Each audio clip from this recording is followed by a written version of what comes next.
Hello, my name is K Bartaldo, and on behalf of Mary Ewart and myself, we will be presenting a review of the behavioral study of aggression originally conducted by Brad Bushman. Upon review, we ask the question, does venting anger feed or extinguish the flame?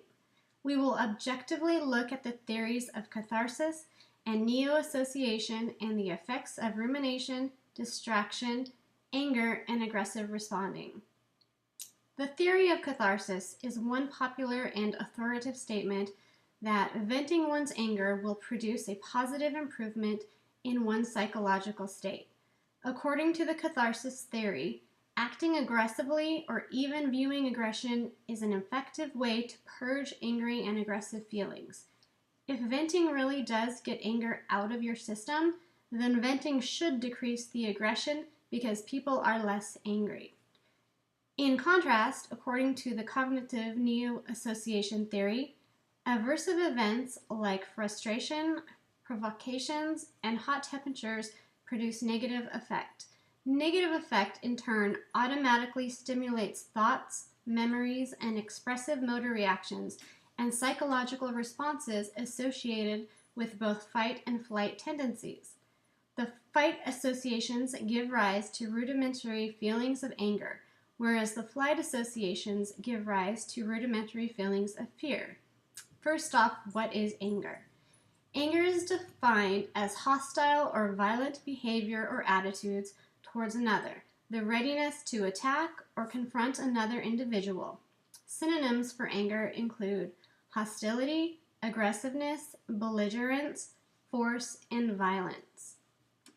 In the behavioral study of aggression, the procedure was to examine and record the effects of venting anger and future aggressive actions. Participants were angered and allowed to vent resulting anger by rumination, distraction, or an idle resting period. The control group in this experiment was not given the opportunity to vent their anger. The participants were given the opportunity to punish the source of their anger with a loud noise. Evaluations of the participants' anger and aggression levels were measured and recorded throughout the experiment using multiple tests. The method of the experiment included the following. Subjects included 602 college students, 300 male and 302 female. Students who were enrolled in an introductory psychology courses and offered extra credit for voluntary participation. 2 women were excluded from the findings as they refused to comply with the requirements. Personnel and locale of the experiment. The personnel included the experimenter and the participants who were all college students, and what was labeled an other participant who was in fact a non-existent individual. The locale was Iowa State University Psychology Computer Lab. In the procedure, an explanation was provided. Students were tested individually and led to think that they would be interacting with another participant of the same sex. Students were advised that the researchers were studying first impressions. Participants wrote a 1-paragraph essay on abortion, either pro-choice or pro-life. Essays were submitted for evaluation to the other participant. Essays were then reviewed by the experimenter and returned to the participant for review. Essays were returned with comments ostensibly made by the other participant. All participants received bad evaluations, including the comments, "This is one of the worst essays I have ever read." Negative feedback then angered the participants. Participants were then manipulated into selecting the punching bag procedure. On the basis of a coin toss, the participants were assigned either rumination or distraction conditions.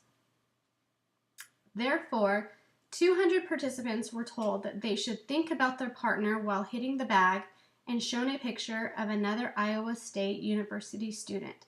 This was the rumination group. 200 participants were told to think about getting physically fit while hitting the bag and shown a picture of a person of the same sex exercising. This was the distraction group. Additionally, 200 participants in the control condition did not hit the punching bag. Instead, they sat quietly for 2 minutes. Participants' subsequent aggressive behavior was measured. Participants completed a mood form that measured anger and positive affect. Participants were also presented a competitive reaction time task. Lastly, participants were told that he or she and the partner would have to press a button as fast as possible on each trial, and whomever was slower would receive a blast of noise.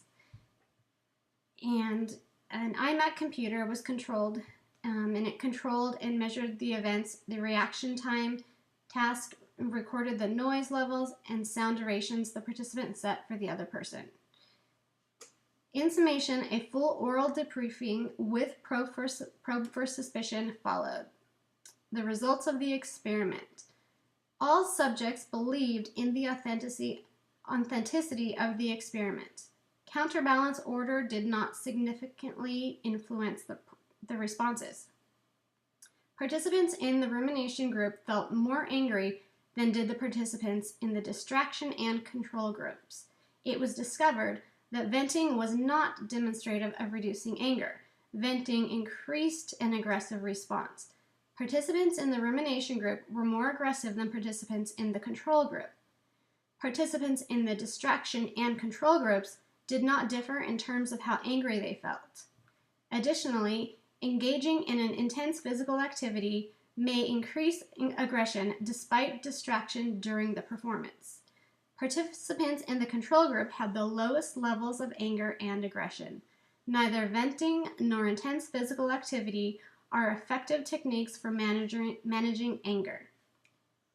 In conclusion, venting increases aggressive responding. Upon final conclusion, the theory of catharsis is one popular and authoritative statement that venting one's anger will produce a positive improvement in one's psychological state. Bushman's experiment reveals the opposite of the catharsis theory and rather supports the cognitive neo-association theory, which states cognitive neo-association theory predicts that venting should increase rather than decrease angry feelings and aggressive behaviors. Venting should keep angry feelings active in memory and also should increase the likelihood of subsequent aggressive responses. That concludes our summation and our video. Thank you for listening.